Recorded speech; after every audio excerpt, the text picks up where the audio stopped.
Hey yo, I am the star in any room that I stand in. I am the standout, you just my stand-in. These bitches copy my homework, that's what they hand in. That's why I'm private like the airports I land in. Life is a beach house, don't let the sand in. I ball in any arena, go let the fans in. What's up, y'all? I hope all is well. So I wanted to do this quick video. Let's see how long it actually ends up being. But I wanted to talk about this that was fresh on my mind. Usually I do a whole bunch of notes and maybe do a little bit of research on whatever I'm going to talk about, and I might meditate on, you know, my opinion or what I've learned, just to make sure I still feel that way or want to still put that message out.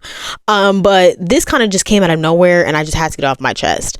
So essentially, I've realized that one of my frustrations with the colorism ink dynamic today and the skin tone narratives that we see on social media, I think what at the core subconsciously really irritates me about this is that I know in reality, the skin tone dynamics in the Black community will never genuinely be addressed because they genuinely don't care about it. Because it's something that, for the most part, negatively affects Black women and girls and positively impacts the image of Black males. So they will never genuinely care or genuinely address that issue because the Black community does not care about anything that impacts little Black girls and women. And we know this.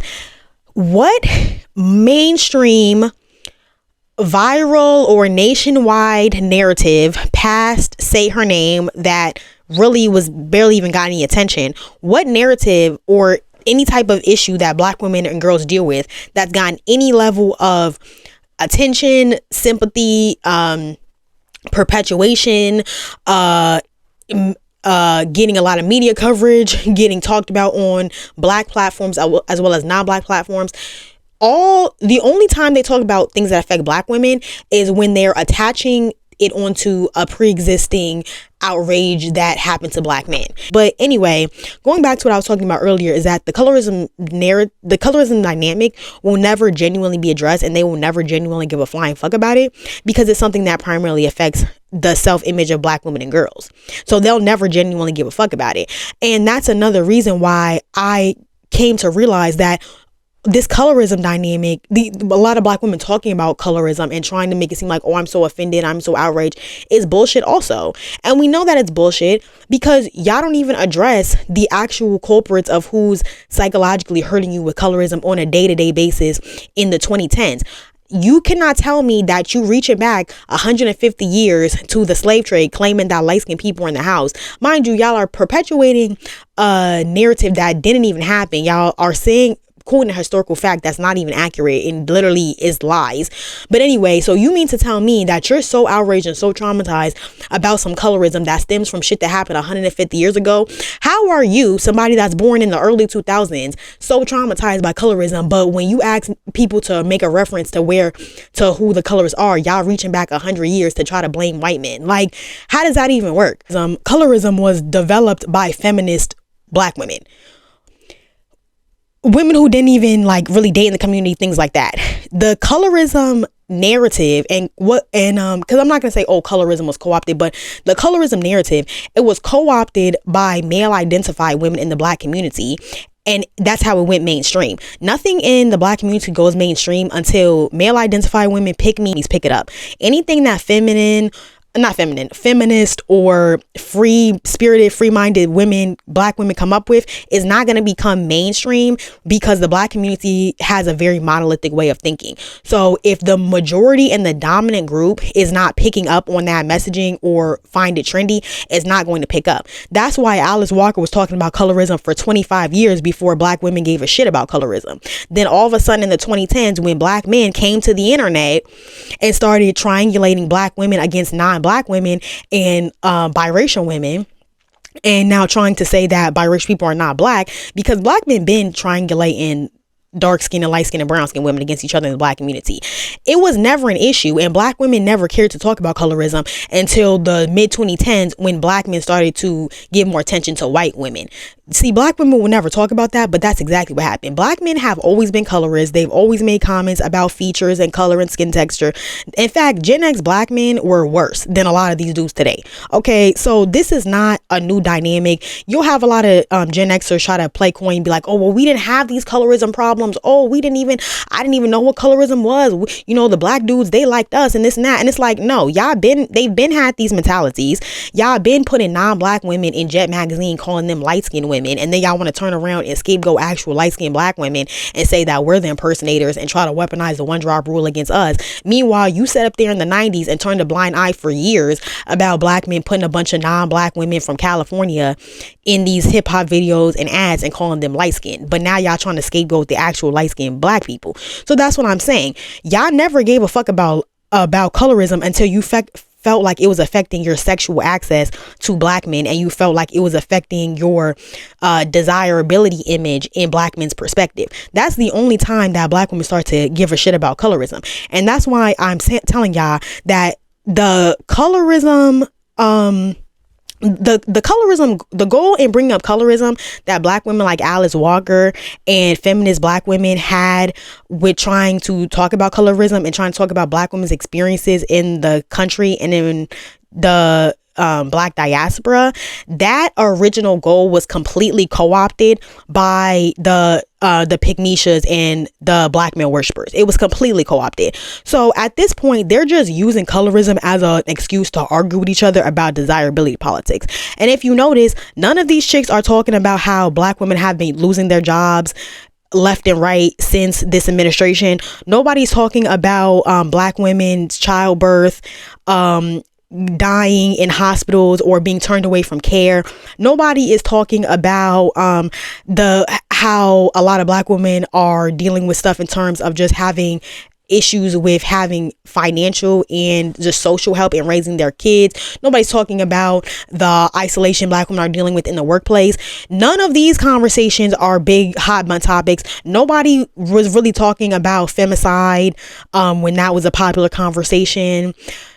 All of these actual real life issues that really affect black women's literal livelihood and our children's literal lives, none of them they're not talking about that stuff. I would also appreciate if you like the video and subscribe to the channel if you are not already and the content resonates with you. Welcome, as well as making sure you hit the bell for notifications so you'll be informed every time I upload a new video or go live. I'd also encourage you to check out my Patreon, where you can access old and exclusive content, as well as having early access to new uploads. That will be linked in the description box below.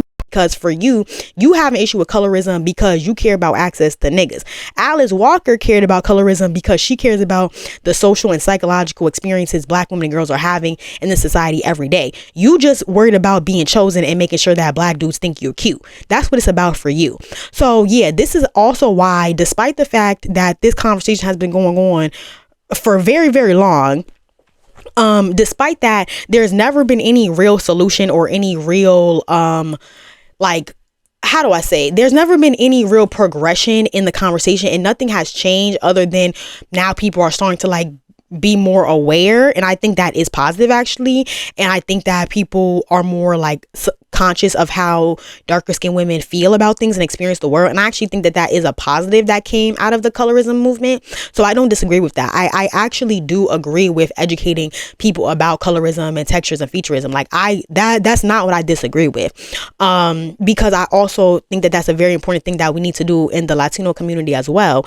And, me personally, like I stated in other videos before, I started talking about these things on my personal social media platform, and also trying to talk to a lot of my friends that was also Afro-Latino and everything, to kind of get them to understand, hair pride and why certain narratives or comments that we would make about blackness were toxic. So even myself has been an advocate of talking about colorism and the isms and all that. So that's not the issue. The issue is that, I'll say my issue is that these these educational narratives have been co-opted by black male worshipers, male identified women, and covert pick-me's, and now they have twisted the narrative and created a desirability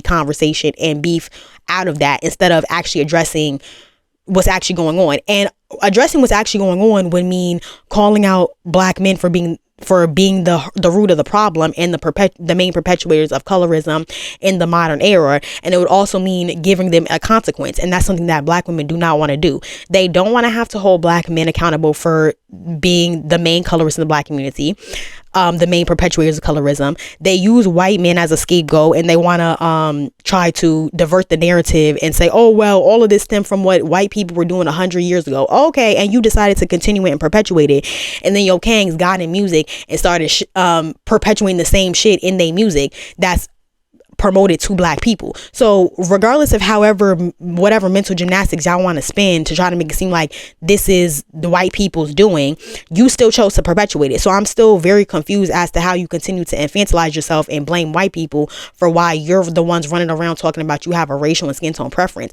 This is something that black people put into the internet ethos. White people, non-black Hispanics, East Asians, shit, even the Southeast Asians, who are known for being colorist as hell, even they never got on the internet and started justifying having a skin tone preference and running around with microphones asking people what race would you never date, and oh, what's your type, light skin or dark skin. This is literally all shit that black males and black male identified women perpetuated on the internet in the early 2010s and continue to perpetuate to this day. Then they want to turn around and try to blame white men for shit that happened that really didn't even happen 150 years ago during slavery and say they're the reason why colorism is going on. Like, to be honest, you sound like a child. That you sound like a teenager who can never take accountability.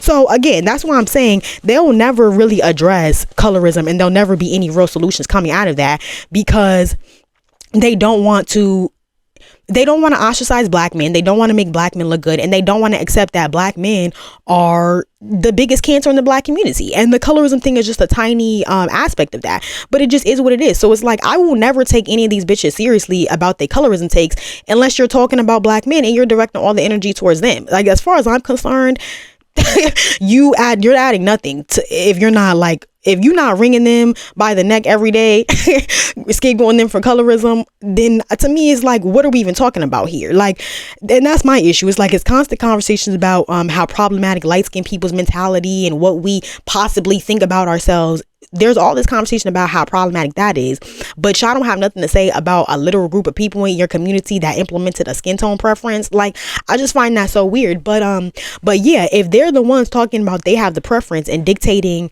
who's attractive, then no shit, they're not going to want to be honest about what the dynamic is and what's really going on. And I have a lot of content coming up about this, where I'm gonna be more specific and directing black men as being the cause and the main perpetuators of this. But yeah, I just wanna put that out there. Like, covert black male worshipers, pick-me's, and male identified women, they are using colorism as a way to just have an excuse to beef with other black women, because since black people on the internet have gotten on the internet and created spaces for black people, they've always tried to find a way to make black women or white men the scapegoat for all of the problems in the black community. So they are really sitting their asses up here for 7 years talking about colorism, pump faking like they care about that, which y'all really don't, because if y'all cared, y'all wouldn't y'all would actually be investing into having more positive imagery for younger black girls, as opposed to hyping up stuff like baddies and now that's TV, and then y'all want to turn around and say, oh, Natalie Nunn is the devil, oh, all these people, they're they're trying to put out a bad message to the youth. Mind you, I don't see anybody even talking anything about what could positively impact younger black girls' self-image. Y'all are more concerned about little black boys listening to red pill shit that they've been listening to anyway, and that they're probably going to hear from the men around them anyway. Y'all are more worried about that than y'all are worried about black girls' mental health and self-image. And you know what's so funny? Despite all of this, despite living in a highly misogynistic, colorist community that has their own personal feelings towards black women, and then living in a racially hostile society. Black girls still are some of the highest performing students, still opening up business, all types of stuff. Black girls are still thriving despite colorism and all the other ists and racism and stuff in this country. And then another issue I have is that I'm hearing more conversations that speculate on the mindset and the self-interpretation of light-skinned and mixed people, and people projecting what they believe we think we are or not.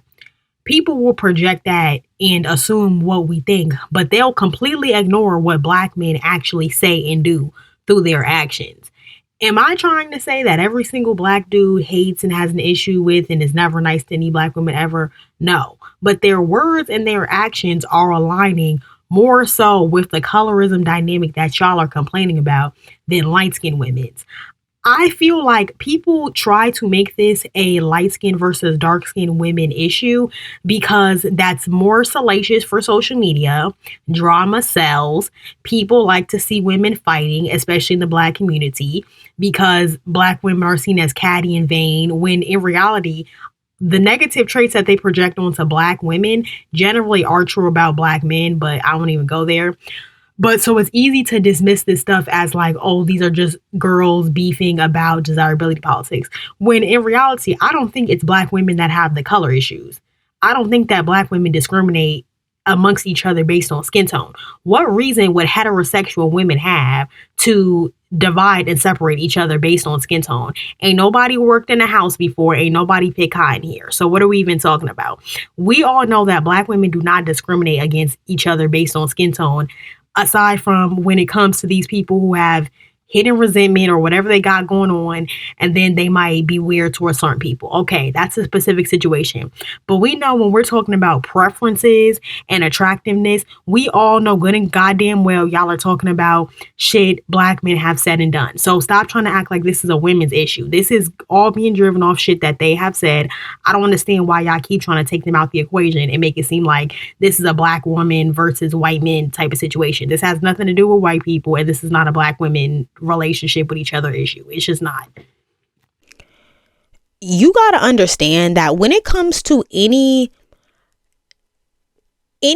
that specifically affects Black women and girls, or just women in general, Black women are largely performative as shit, because generally, and I'm speaking completely generally, Black women don't hold the female or womanly part of their identity in very high regards. Black women tend to identify very hierarchically, where race and skin tone and phenotype is at the top and their womanhood is way at the bottom. So it's really interesting that they're always trying to tell other Black women that they're not feminine. But anyway, I digress. But yeah, so that being said, if you're dealing with a group of people who doesn't hold a high valueness to their womanhood anyway, and that's not just specific to Black women, I would venture to say most women of color are like this. It just comes out in different ways. But if I already know that you don't value Black womanhood and you don't really see Black women and girls' self-image as an important thing, why am I supposed to believe that you genuinely care about colorism or texturism or featureism? Like, why would I believe that you genuinely care about that when you've shown time and time again that the only thing you care about is what Black men think and about getting chosen and validated by Black men? So why, as a feminist, would I ever believe for 5 minutes that this is genuine? Like, you've already shown how you feel. And then, mind you, they skipped all of the important, uncomfortable conversations, or these conversations are never had, but yet we're constantly hearing colorism reference into who's getting chosen, BBLs, 3C hair. Who gives a shit? Who gives a shit when you literally got people being rounded up and sent to detention centers as we speak? Black women can't even give birth to their kids in hospitals. You getting sent to the parking lot to have your baby like it's 1955 Jim Crow, but you on social media still talking about preferences and talking about who niggas is choosing. Girl, bye. Bye. And that's what I'm saying. I'm not saying, oh, you don't care about it because you're not talking about colorism in the way that I want you to talk about it. I'm saying you don't care about colorism because you're ignoring all of these 25,098 things that are way more important that black women are dealing with. You don't give a shit about that, but you so concerned about Stefan Diggs' baby mamas all being light skinned. So it's like, no, you're showing by your actions and by what you value and how you talk about this, you showing what you value and what the real motivation behind this conversation is. And it never gave genuine. It never gave that you gave a shit about little girls. And have y'all noticed how they never talk about the self-image of little black girls when it comes to these conversations? They are so centered or so focused on how these desirability perspectives are impacting their day-to-day life as an adult woman. They're not even thinking about the little girls who are consuming this media or on TikTok right along with them.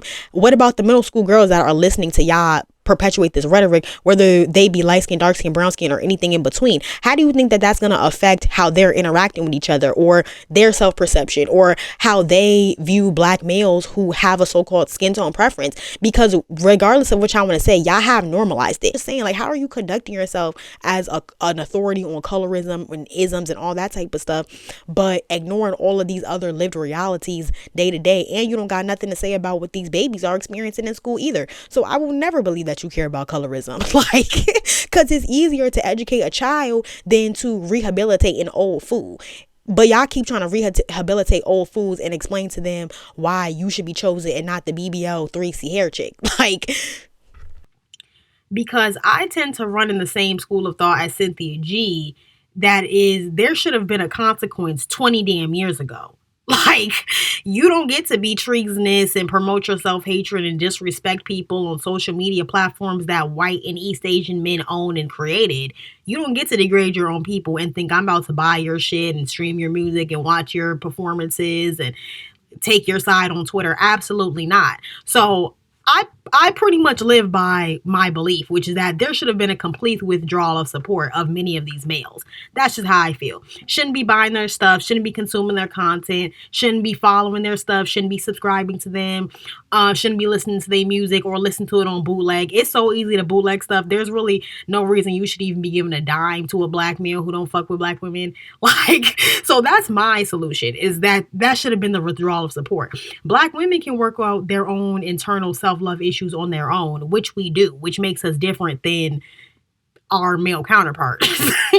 We generally do work on our issues on our own eventually. Men in general do not do that. So it's not even the same thing or an equivalent. So these people sit up here and pretend like they care so much about black women's self-esteem and self-perception, and these people do not care. They're just using that as an antagonization point and as a way to divert the attention away from black males' self-hatred and to avoid having to address that because it's embarrassing.